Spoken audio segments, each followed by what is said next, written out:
seated.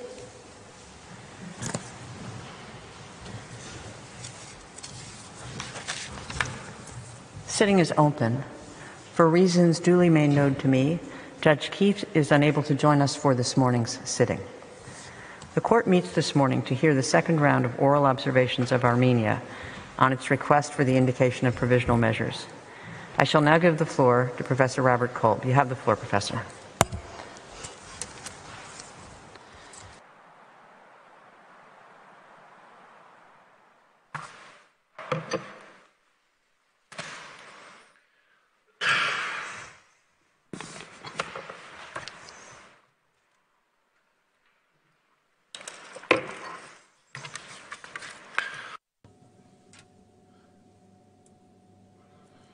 Madam President, distinguished members of the court, it's a pleasure for me to be able to tell you that once again we will be able to be brief and focused. I will stick to responding to those aspects which disturb my opponent. It doesn't really seem necessary to revisit other points because from now on they are clearly accepted, they are givens. The main argument on which Azerbaijan relies consists in asserting that negotiation wasn't doomed to failure, that Armenia brutally interrupted these negotiations with the thought in mind to beat a premature path to the court.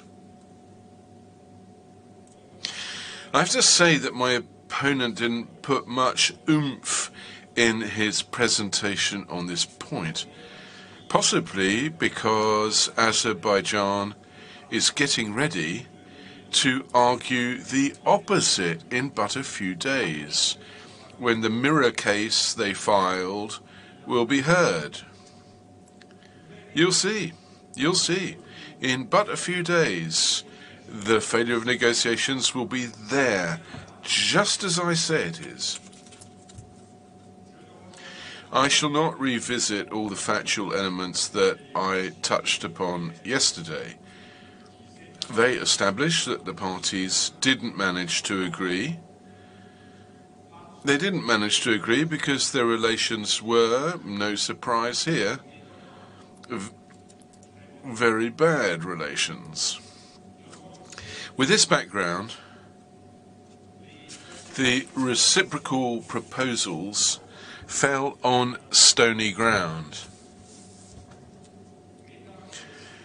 Distinguished members of the court, you heard the parties plead before you. You heard the discord and acrimony shimmer and pulsate. The half-masting of the negotiations kind of oozed from every pore, and yet they would have you believe there was still hope of success. Let me draw your attention to the fact that one state is in its sovereign right to feel that the saturation point has been reached in negotiations, that there can be no expectation of getting what is sought for via talks. Purely in theory, of course, there would be some sort of chance, possibility to come to an understanding via discussions and meetings. But that has no real impact, no body to it, no consistency to it. Why? Because such a possibility always exists in the abstract. And so the court's jurisdiction would thus find itself postponed sine die. The Maverick's criterion, which I fleetingly touched upon yesterday, the non volumus vel non possumus, essentially refers to one party's assessment. That party cannot refuse to negotiate, However, once 1 year has passed, that party might legitimately feel that the perspectives of success were so slim that the party prefers to go another way. All the more so when this feeling is backed up by objective elements, as is the case here. The parties negotiated toe-to-toe. I almost said an eye for an eye and a tooth for a tooth. Must one ask the parties to go further? But how much further? And if you look at the timeline, what are we talking about? Another year? Another 2 years? Another 3 years? I have problems seeing what use that would serve, apart from procrastinating until the dispute rotted away. Now that's to no one's advantage, and certainly not the court. According to the Maverick president, negotiations don't have to be long and articulated, as and when these negotiations hit a wall of incomprehension. Now, in the Qatar against the United Arab Emirates case, the court was of the opinion that the refusal of an invitation to negotiate was sufficient to establish the failure of those negotiations. There is no point in asking the parties to continue to discuss in these conditions that are rough and raw, fraught with nervous tension and lack of confidence. The parties are literally up against the wall. They can't move forward. And the parties need help and assistance to break free from the shackles that bind them.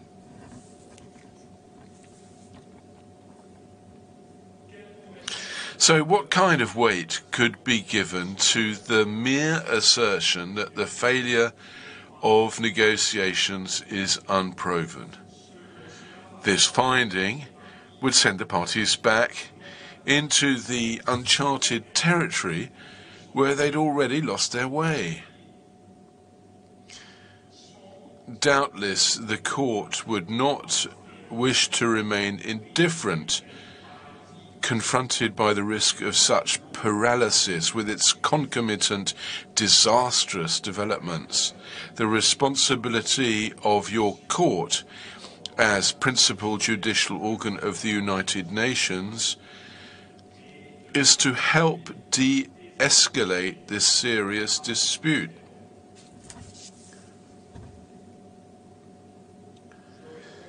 Now let me respond to a few aspects raised by Professor Lowe. According to Professor Lowe, Armenia allegedly demanded that the note verbale of 2 September 2021 would not be made public in the instant proceedings. Now, this is misleading. It was Azerbaijan and not Armenia that pushed for confidentiality of all those documents involved in negotiations. My esteemed opponent also underscored that Annex 32 of Azerbaijan, containing its counter-proposals, was a document that Armenia had not submitted to the court. Now, this annex is a letter of 9 October 2021. It was sent by an ambassador of Azerbaijan to his agent. Armenia only received it 3 days back. Thus, it was impossible for Armenia to submit this document to the court. Furthermore, Had Armenia presented the counter-proposals of Azerbaijan, Armenia would have breached the procedural modalities of confidentiality. Our opponent asks, I'm quoting him now, has the position of Azerbaijan in the negotiations remained rigid and inflexible between, for example, 2020 and Azerbaijan's proposals of 30-31 August 2021? Well, the answer is yes. As I explained yesterday, Azerbaijan accompanied its counter-proposals with a wholesale rejection of all Armenia's claims and insisted via the no prejudice clause that these counter-proposals did not constitute recognition of breaches of the convention. This rendered impossible the settlement of the dispute.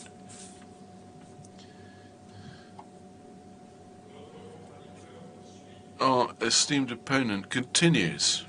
I quote him again.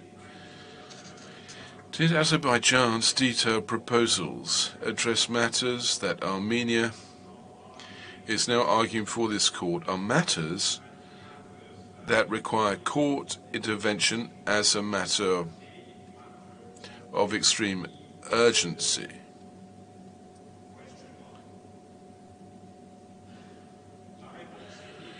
The response is no here.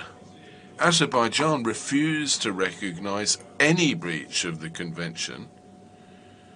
So, whilst Azerbaijan effusively claimed to be negotiating in good faith, at the same time, it was spouting hate speech, torturing prisoners of war, and destroying the cultural heritage of Armenia. Once again, my opponent wonders what kind of conclusion should be drawn from the fact that Armenia filed its application 2 weeks after Azerbaijan submitted its counter-proposals and less than 24 hours after the meeting of 14 to 15 September. Well, the conclusion is that Armenia spent these 2 weeks seriously examining these counter-proposals and finally found them inauspicious, and then communicated this finding to Azerbaijan during the meetings of 14 and 15 September, subsequent to which Armenia seized the court. Now, Azerbaijan equally submitted its application to the court 1 week after negotiations had ended. Finally, my opponent underscored that Armenia abruptly interrupted negotiations. Well, this may be the case. The reasons for this have been shown. But actually, all that says is that negotiations stopped at a certain moment in time. As far as Armenia was concerned, the conditions for success were not met. Now, Azerbaijan asks you to assess for Armenia whether this was the case. Azerbaijan is asking you to put yourself in the place of one of the parties to assess the failure of negotiations. I must ask you, is this the role of your court? I do not think so. The failure of negotiations is a fact that you can but take note of.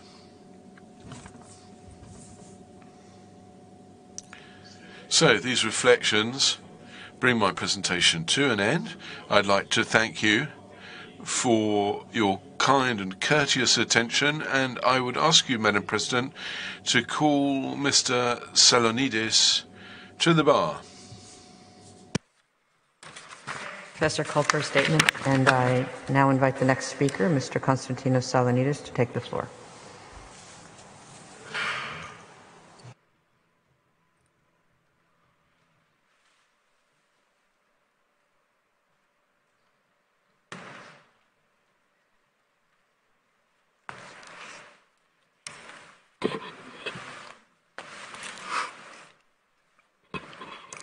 Madam President, distinguished members of the Court, good morning. I will address arguments against Armenia's request relating to Azerbaijan's espousal of ethnic hatred. I will begin with three observations regarding the scope of Armenia's request. The military trophies park, and this is my first point, is not the only concrete object of Armenia's request. The concrete object of Armenia's request is reflected in the terms of the request. Armenia respectfully requests that the Court order Azerbaijan to refrain from espousing hatred of people of Armenian ethnic or national origin. The military trophies park is one manifestation of this hatred.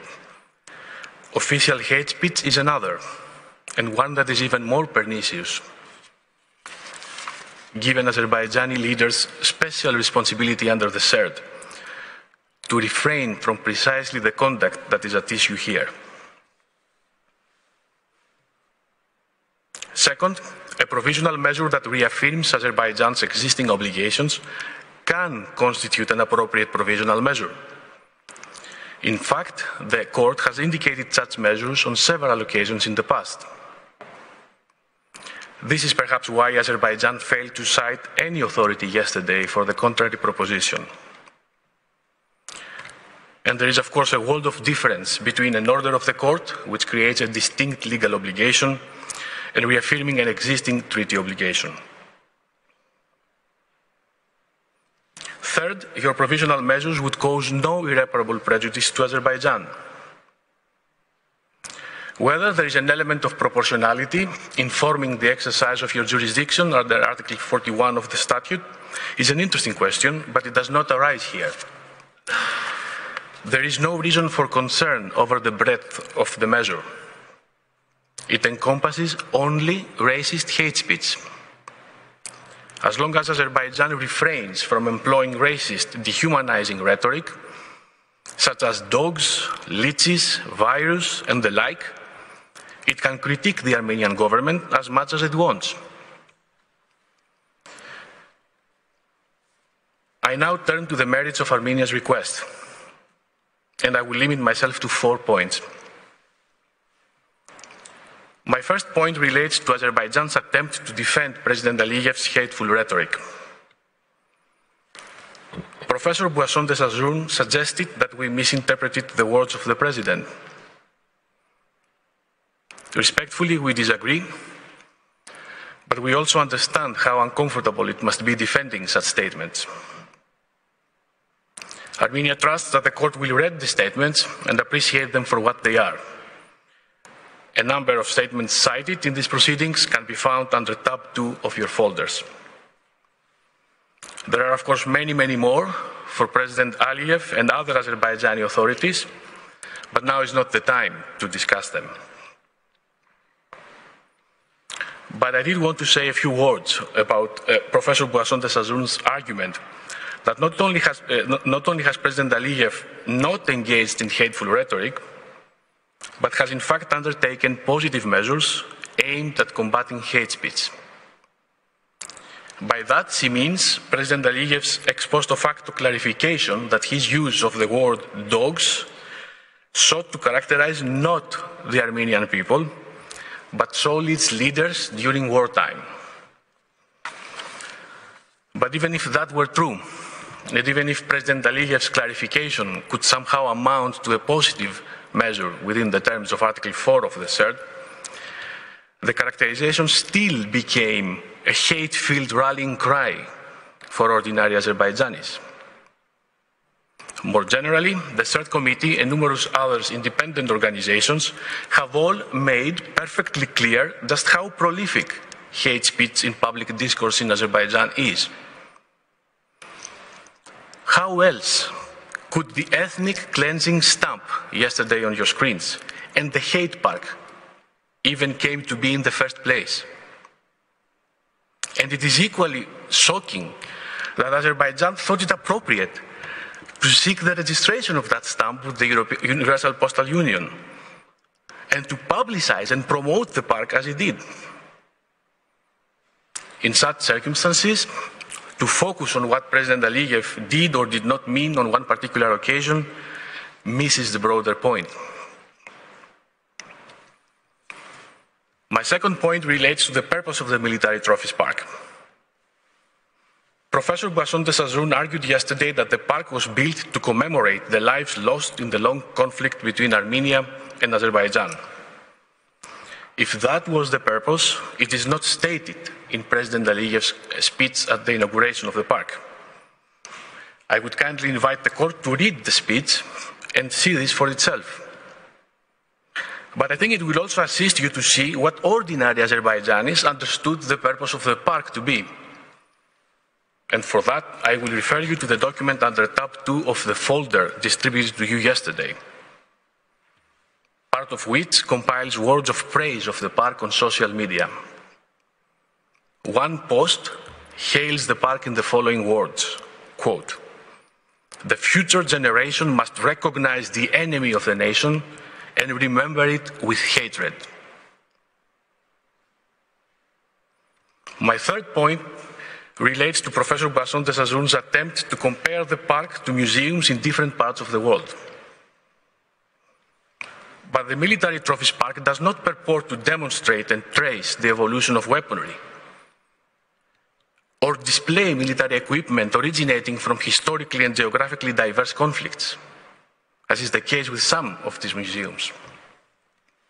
Nor does it represent, in a neutral, balanced and objective way, historical and military operations, as some other museums that were cited in footnote by Professor Boisson de Sazoun yesterday do.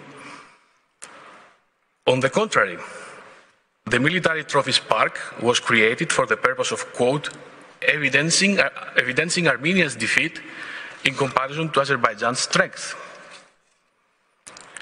Simply put, none of these museums is anything like the Military Trophies Park. Nor do they proudly employ tour guides publicly eschewing ethnic hate. It is thus plainly inadequate for Azerbaijan to come here and represent that it has removed the racist mannequins and helmets. And this is my fourth and final point.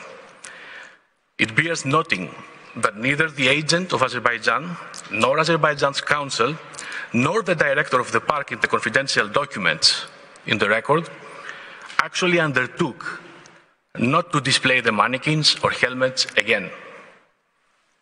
Much less did they undertake to destroy them, even though they do not serve any purpose other than spreading anti-Armenian hate. In the absence of a formal, public undertaking from the agent of Azerbaijan this afternoon, made with the intention that Azerbaijan, quote, should become bound according to its terms, Azerbaijan's representations cannot mitigate the imminent risk of irreparable harm created by its hate park. And even if Azerbaijan were to enter into such undertaking, we would submit that continued existence of the park as a whole is such that there will still be an imminent risk of irreparable harm in the present circumstances. For all the foregoing reasons and the reasons set forth in our opening submissions, Armenia's request that Azerbaijan be ordered, quote, to refrain from espousing hatred of people of Armenian ethnic or national origin, including by closing or suspending the activities of the Military Trophies Park, satisfies the conditions for the exercise of your jurisdiction to indicate provisional measures. The rights of Armenia this request seeks to protect are plausible and in need of urgent protection. Madam President, distinguished members of the court, thank you for your kind attention, and I would like to ask you to call Professor Murphy to the podium. I thank Mr. Salonides for his statement, and I shall now invite Professor Sean Murphy to take the floor.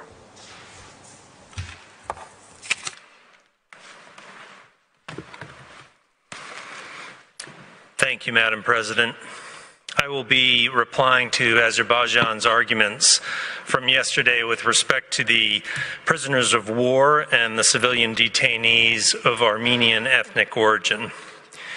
In speaking of the 42 POWs yesterday, Lord Goldsmith rather cryptically said, even if they were POWs, while at the same time never directly arguing that they are not POWs. He and other counsel for Azerbaijan, however, consistently referred to the POWs simply as detainees, suggesting a view that these individuals are not protected under the Third Geneva Convention. I feel compelled to address the status of these individuals, as the issue is quite important. The initial 2 POWs indicated on the list that we have provided to the court were Armenian soldiers captured in October 2020. Thus, they were captured prior to the entry into force of the trilateral statement on 10 November. There is no basis to regard them as anything other than POWs. The next 38 Armenian soldiers on the list were captured 1 month later, on 13 December. To the extent that Azerbaijan believes that they are not POWs, I note that the ceasefire brought about by the trilateral statement is not a final peace agreement ending the armed conflict. A ceasefire simply suspends military operations between the belligerent parties, bringing about a suspension but not a definitive termination of hostilities and a restoration of peace. In principle, the ceasefire is then followed by a definitive peace agreement, and until that happens, international humanitarian law, including protections for POWs and civilians, remains fully applicable. The president of Azerbaijan appears to understand this, in that he has spoken about the need for negotiation of a peace agreement to resolve the conflict. In fact, the provisional nature of the trilateral statement is quite clear from its own terms. It establishes a complete ceasefire, it stops hostilities, and it provides for a peacekeeping force positioned between the belligerents, but it does not establish a final peace.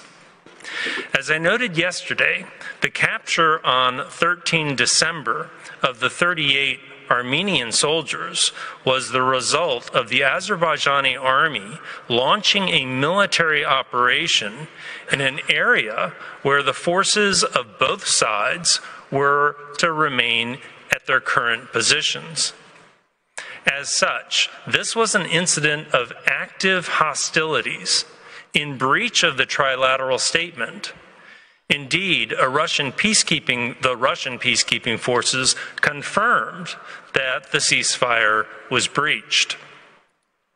Even on Azerbaijan's account of this incident, by which Armenian forces supposedly breached the ceasefire through a use of force, the point is that this was a situation of active hostilities, and the capture of the Armenian soldiers placed them in POW status.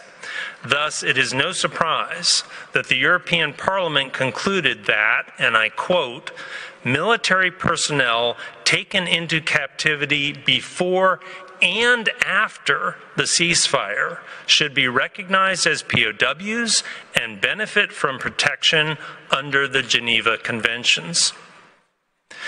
The 2 Armenian soldiers captured on 27 May 2021 are also POWs. This incident was an armed confrontation along the border between belligerent parties. Even on Azerbaijan's own account, these were Armenian soldiers who tried to mine the supply routes leading to the positions of the Azerbaijani army on the border, and they were then surrounded, neutralized, and detained. Moreover, after their capture, Azerbaijan said that these prisoners were treated in accordance with the rules of international humanitarian law and were informed to the ICRC. It simply is not credible to now claim that they are not POWs. The same basic reasoning holds true for the 3 protected civilians who were taken into custody on 10 and 11 November 2020, right at the time that this trilateral statement was taking effect. It is likewise not credible to claim that, given the turmoil of that time, such persons were not protected by the 4th Geneva Convention. Madam President, I now turn to the primary argument deployed by Lord Goldsmith, which is that even if the detainees were POWs, Article 119, paragraph 5 of the 3rd Geneva Convention is clear in allowing Azerbaijan to prosecute the POWs for crimes. I agree with Lord Goldsmith that Article 119, paragraph 5 is clear, but I do wonder, with respect, whether he has actually read the provision. Up on your screen now is Article 119, paragraph 5 of the 3rd Geneva Convention. It reads in the first sentence, "Prisoners of war against whom criminal proceedings for an indictable offense are pending may be detained until the end of such proceedings and, if necessary, until the completion of the punishment." Of course, this is an exception to Article 118, which is the basic obligation to repatriate, and given the importance of that obligation, this exception should be read carefully and narrowly. But the text that I have underlined for you on the slide indicates 2 important conditions. The first condition is that a belligerent can continue to detain a POW if criminal proceedings are pending. None of the 45 acknowledged POWs or protected civilians had criminal proceedings pending against them at the time Azerbaijan was obligated to repatriate. So Lord Goldsmith's principal defense collapses on this basis alone. The first 2 POWs were captured in October 2020. The obligation to repatriate them clearly arose on 10 November 2020. Yet these 2 POWs were only indicted before the Baku military court on 20 May 2021. In no sense were criminal proceedings pending against them at the time they should have been repatriated on or about 10 November. For the POWs captured on 13 December, the obligation arose within a reasonable period of time after their capture, meaning at most within a few weeks.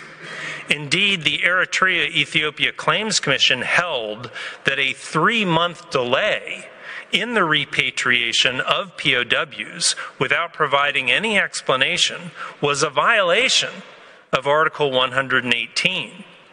Yet these POWs also had no criminal proceedings pending against them at the time when the repatriation obligation arose, because their indictments only occurred long after, in June 2021.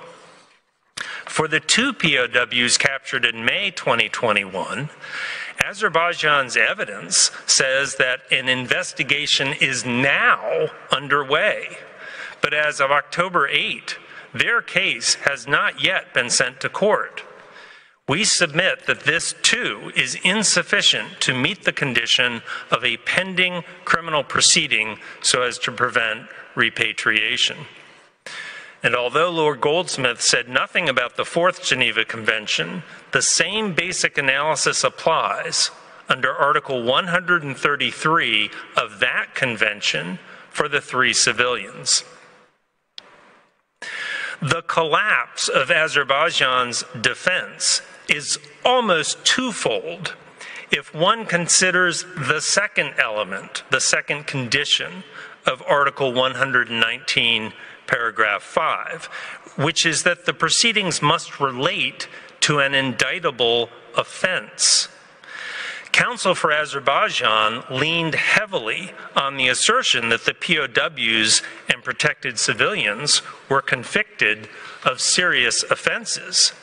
Yet the reality is that 38 of the 45 POWs and protected civilians, in other words, 88% of them, were convicted only of the crimes of illegal border crossing and or carrying of firearms. This is clear from Azerbaijan's Annex number 21. Such acts, which are related to military activity, are not indictable offenses under the laws of war. You simply cannot prosecute a combatant for carrying weapons or for crossing borders under military orders. They are immune from any such charge, a point that sometimes even Azerbaijan's military courts seem to realize. Lord Goldsmith claims that we have not provided evidence of other POWs and protected civilians detained but not acknowledged by Azerbaijan. Yet we explained and cited to dozens of Armenians who are believed to be in Azerbaijani custody based on direct evidence of their capture, including testimonies of former POWs and civilian detainees, video footage, and photographic images showing them alive and in captivity. Madam President, I was also struck yesterday when Lord Goldsmith said that I had mentioned only one allegation concerning a detainee presently in Azerbaijan's custody. Well, the court can go back and review my statement where I pointed to a rather substantial body of evidence regarding abusive treatment of Armenians detained by Azerbaijan. And if I had the time, I could go through every one of the POWs on your list and indicate where in the evidence their abuse can be found. But why stop at the POWs? Perhaps Lord Goldsmith needs me to describe the video you will find at Annex 70, where Azerbaijani soldiers are hitting a civilian, Gevorg Sejian, on the head as he kneels on the ground before them. And I hope that Lord Goldsmith is not saying that the evidence of executions of Armenian soldiers do not count for much because those individuals are no longer in detention. The fact is that both POWs and civilians in Azerbaijan's custody, some of whom were visited by the ICRC, have died in detention. In any event, I direct the court's attention to the following sources that clearly document such abuse. First, the Parliamentary Assembly of the Council of Europe tasked a rapporteur to investigate such abuses.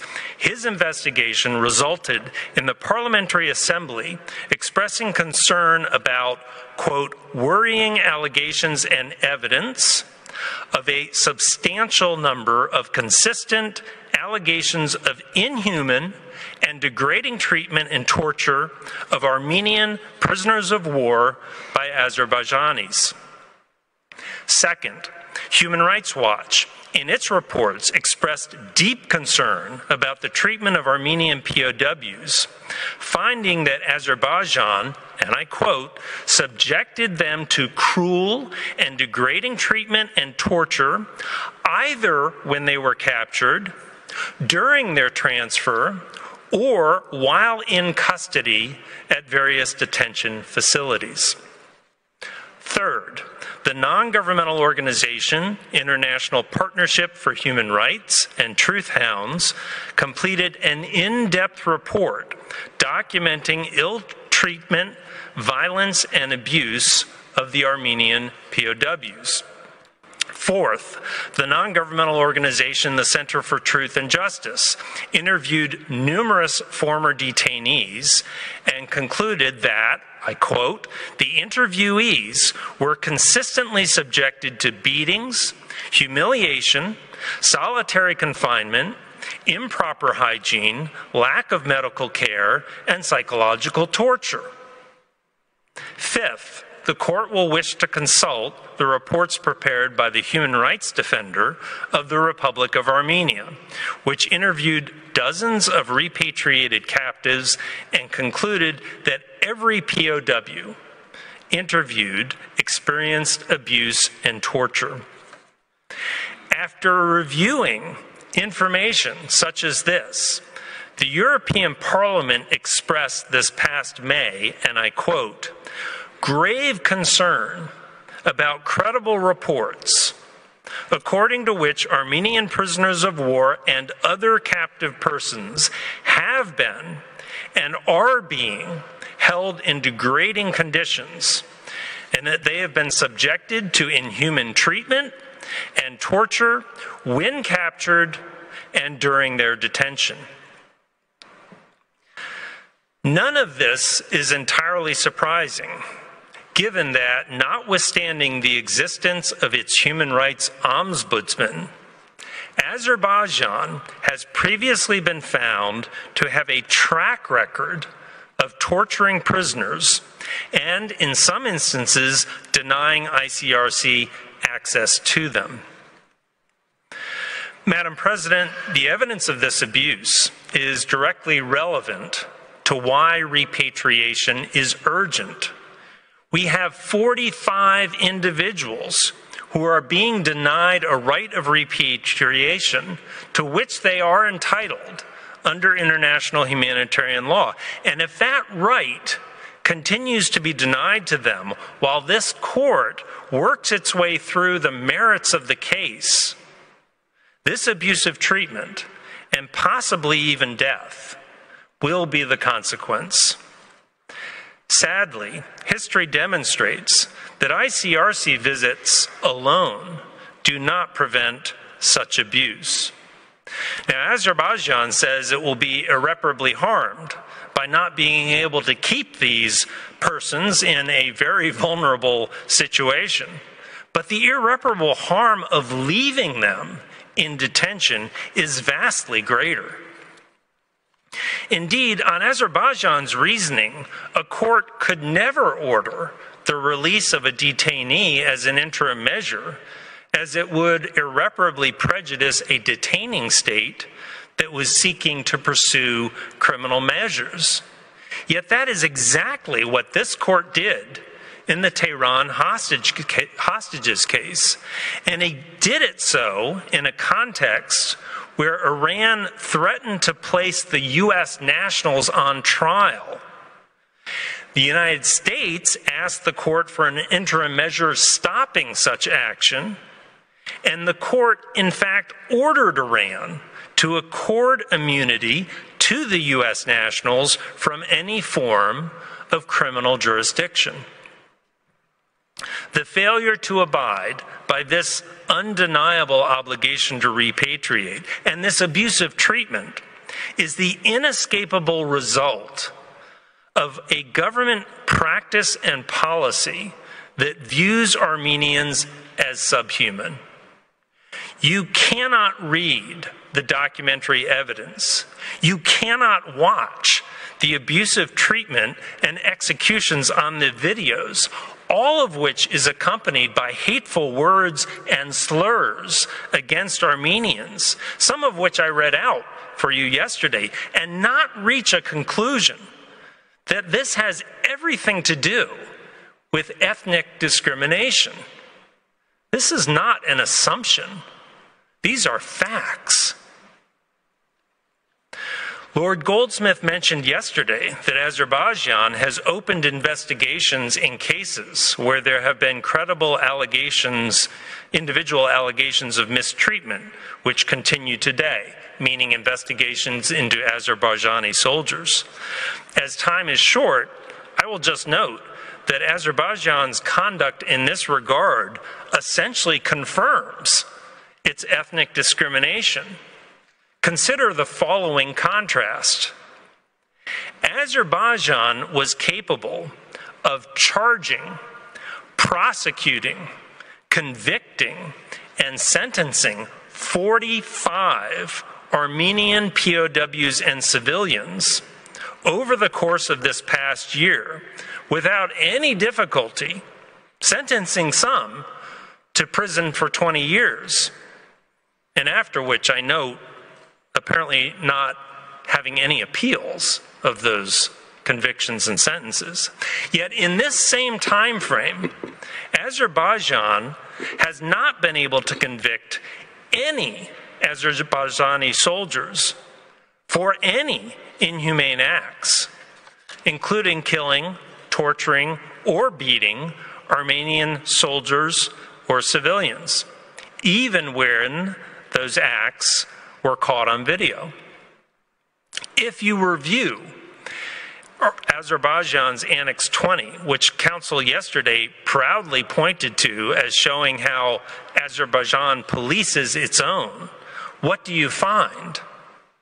A total of 6 cases, all of which are supposedly still under investigation or review, and nothing more. And Lord Goldsmith was anxious to report to the court that the video I described to you yesterday was being investigated by Azerbaijan. Well, again, when you look at Azerbaijan's Annex 20, you will find out that even though the video I described likely dates to shortly after Ludwig McCurchin was captured on 20 October 2020, this so-called investigation was only launched 9 months later on 23rd July of this year, and reportedly consists solely of interrogating a few soldiers as witnesses. No charges, no allegations, no trials, no sentences. Ethnic discrimination, pure and simple. For all the foregoing reasons, and for the reasons set forth in our opening submission, Armenia's request that Azerbaijan be ordered to immediately repatriate all Armenian POWs and protected civilians, and pending their release, to treat them humanely, satisfies the conditions for the exercise of your jurisdiction to indicate provisional measures. Madam President, that concludes my presentation. I thank you for your attention, and I ask that you now call upon Professor Dargent. I thank Professor Murphy for his statement, and I now invite Professor Pierre Dargent to take the floor.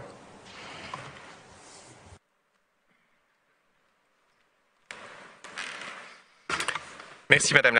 Thank you, Madam President. Madam President, distinguished members of the court, the task of this morning is facilitated by the fact that you have noted Madame Armifar not once challenged the reality of the destructions, profanations, or cultural alterations that I mentioned yesterday morning. You heard nothing about the churches, the cemeteries, the kashkars, nor about the memorial in Sushi dedicated to the Armenian genocide. But Madame Armifar did not contest the 5 most worrisome contextual elements that I presented, and which together establish the imminent risk of irreparable damage justifying the indication of provisional measures.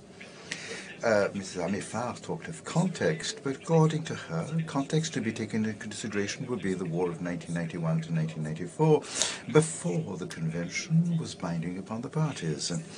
On that occasion, Mrs. Amifar relied upon paragraph 18.1 of the resolution of the Parliamentary Assembly of the Council of Europe, adopted on the 27th of September last. Unfortunately, she made a reference to paragraphs 18.2 to 18.6 that cover in all the points, these paragraphs are on screen, cover in all points the presentation I made yesterday. I didn't have time to read these paragraphs today, but you'll find the resolution in your file under tab 3. All of the Armenian parliamentarians voted for that resolution, whereas all of the Azerbaijani parliamentarians voted against.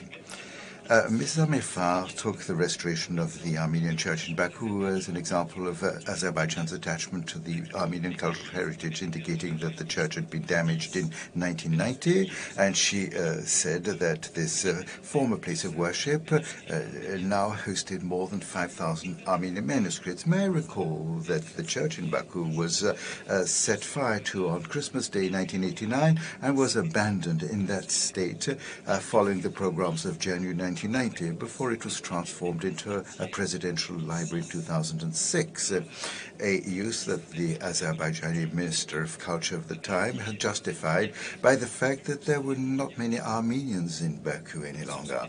On that last point, it is indeed difficult to say the minister is wrong. And it is indeed because Azerbaijan in the past transformed the church into a library after having caused the Armenian inhabitants to flee from the city that today we find ourselves before you, because history, the highly charged and painful history of the Caucasus, has an unfortunate tendency to repeat itself since Azerbaijan is putting this example forward. It seems to me that the fears of Armenia are all the more justified. Mrs. Amifar has argued that you should reject our request with a view to protecting access to Armenian cultural heritage, because according to her, if that heritage is not accessible, it's because Armenia has set mines in Nagorno-Karabakh. In other words, Armenia has to blame itself, as it were. Mr. Donovan took up this argument by suggesting that to accept Armenia's request would create an irreparable risk for Azerbaijan by exposing lives to mortal danger. If one really has to respond to such arguments, suffice it to recall that Azerbaijan allows foreigners to visit Shushi Cathedral, whilst not allowing entry to the Armenian faithful. Mrs. Amifar said that the cultural Armenian heritage would be sheltered from any risk, safe from any imminent irreparable prejudice, because the Azerbaijani authorities would have taken undertakings pursuant to their domestic law, which in itself does not constitute to guarantee the respect of international obligations. Described this domestic law and indicated that 3 places of worship described in my pleadings yesterday were indeed listed in the Heritage Registry, though recalling that Azerbaijan designated them under names other than their Armenian names.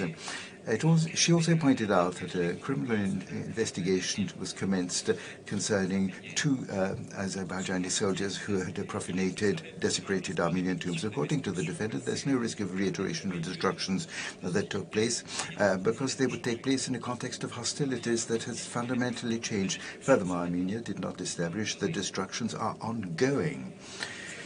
Apart from the bombing of Shushi Cathedral, the destructions which I reported yesterday all took place after the end of the hostilities, often months after the ending of the hostilities.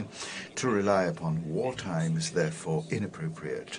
Furthermore, no one really knows what is going on today in the territories controlled by Azerbaijan, whereas the eventual lack of destruction now, as I speak, is also without pertinence. Of course, if violations are ongoing, provisional measures are all the more required, but they can be indicated in the absence of ongoing violation, as from the moment when a disputed right on the merits is exposed to genuine imminent risk of irreparable prejudice. The imminence of such a risk, in other words, the emergency, the urgency, is established according to your case law, and I quote, as soon as acts susceptible of causing irreparable prejudice can occur at any moment before the court makes a final decision on the case.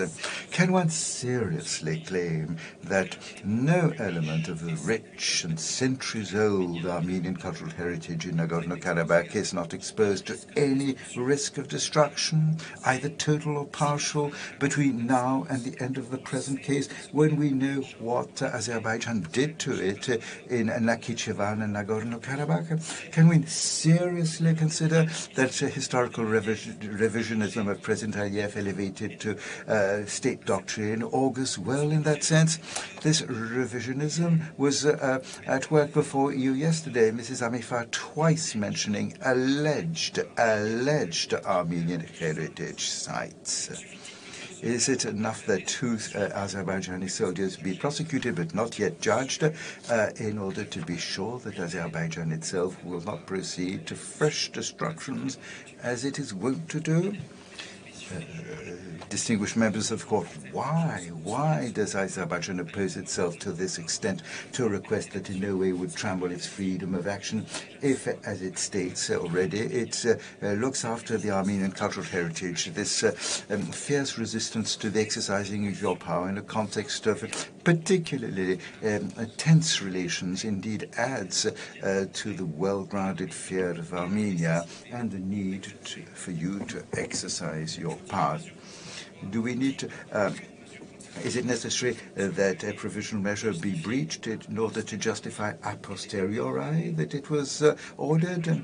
Azerbaijan accused Armenia of placing CERD on its head, but in reality it's the defendant that diverts the very meaning of provisional measures without challenging the reality of facts reported yesterday morning.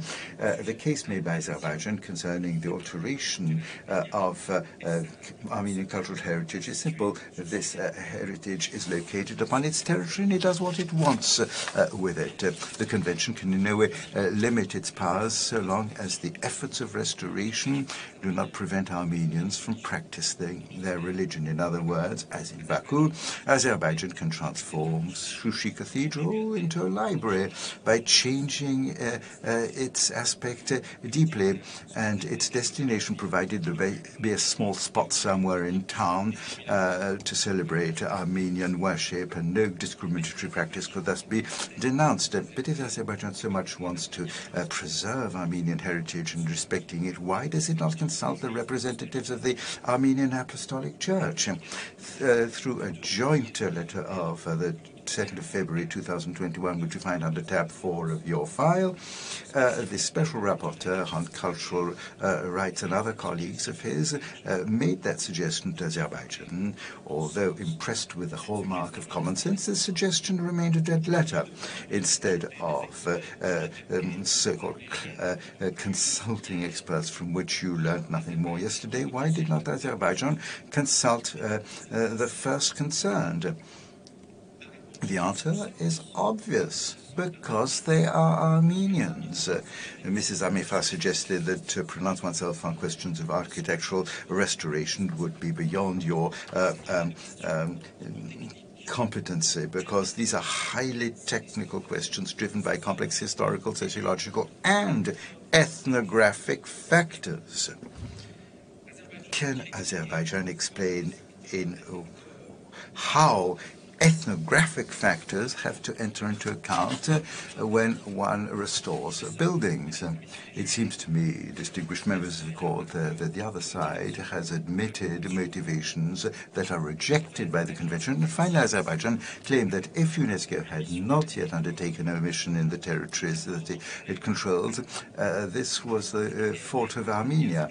In reality, as the Bajani Minister of Culture indicated on the 22nd of September 2021 before the Council for Human Rights. Azerbaijan is prepared to welcome UNESCO, provided that the organization, and I quote, assesses the damage to the cultural property in the territory of the Republic of Azerbaijan affected by military occupation of the Republic of Armenia. This does not let one think that Azerbaijan is very worried and equally concerned about the Armenian heritage. Madam President, distinguished members of the court, I stop now. I thank you for your kind attention, and I fully trust your wisdom and your discernment. May I ask you, Madam President, to invite Dr. Kyriakosyan, agent for the Republic of Armenia, to present the final submissions of his country. I thank Professor Dojan for his statement, and I now invite the agent of Armenia, His Excellency Mr. Igishe Kyriakosyan, to take the floor. You have the floor, Your Excellency.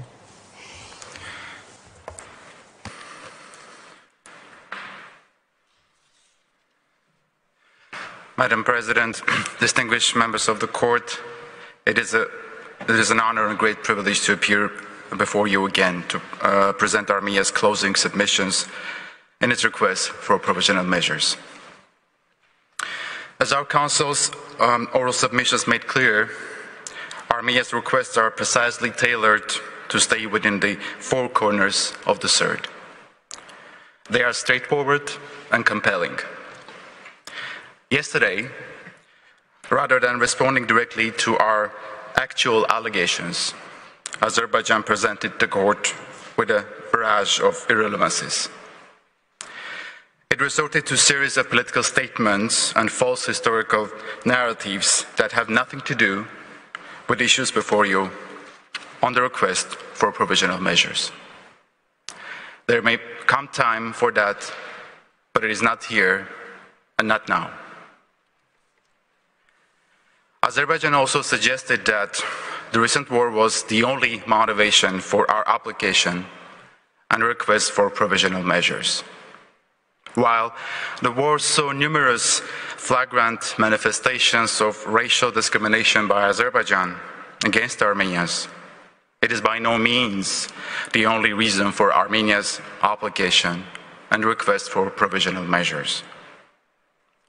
Rather, in its application, Armenia presents a plethora of evidence on decades-long and systematic violations of the CERD. Armenia has also presented convincing evidence of a pattern and practice of ongoing discriminatory conduct by Azerbaijan that poses an urgent threat of irreparable harm. If felt unaddressed, left unaddressed, it will most certainly lead to further violations of the CERD. Madam President, distinguished members of the court, before turning to our submissions, I wish to thank you and the court for accommodating the Armenian delegation here at the Peace Palace, and for everything else you've done to ensure the smooth conduct of the hearings. I wish also to thank the registry and its staff, not to mention the interpreters, for their invaluable contributions as well.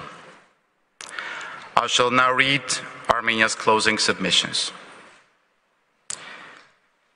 On the basis of its application and request for provisional measures and its oral pleadings, Armenia respectfully requests the court to indicate the following provisional measures pending its determination of this case on the merits. First, Azerbaijan should release and repatriate immediately all Armenian prisoners of war, hostages, and other detainees in its custody who were made captive during the September-November 2010 armed conflict or their aftermath.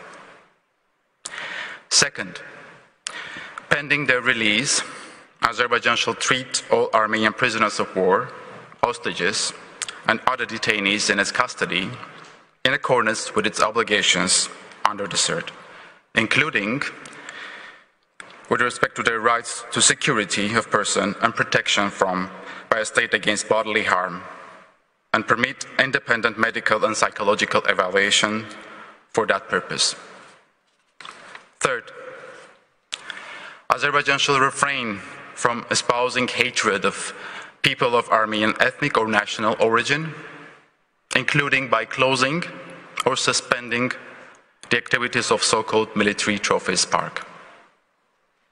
Fourth, Azerbaijan shall protect the right to access and enjoy Armenian historic, cultural, and religious heritage, including, but not limited to, churches, cathedrals, places of worship, monuments, landmarks, cemeteries, and other buildings and artifacts, by, among other things, terminating, preventing, prohibiting, and punishing their vandalization, destruction, or alteration, and allowing Armenians to visit places of worship.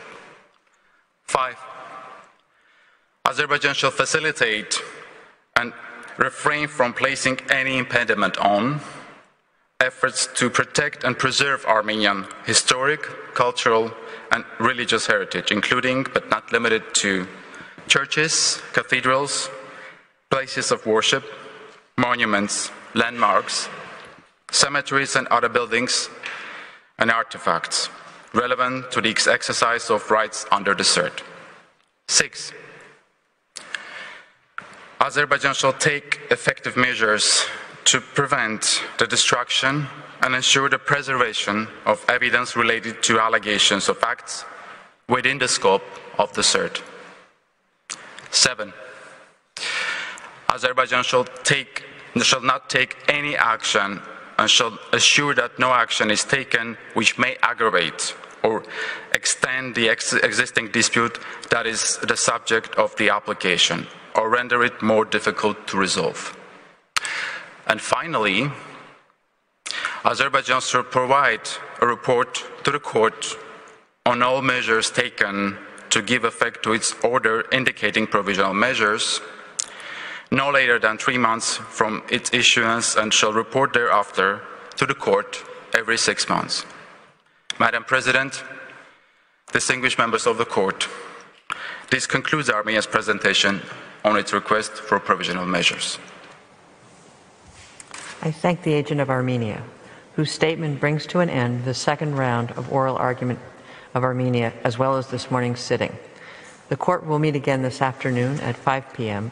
to hear the second round of oral argument of the Republic of Azerbaijan. The sitting is adjourned.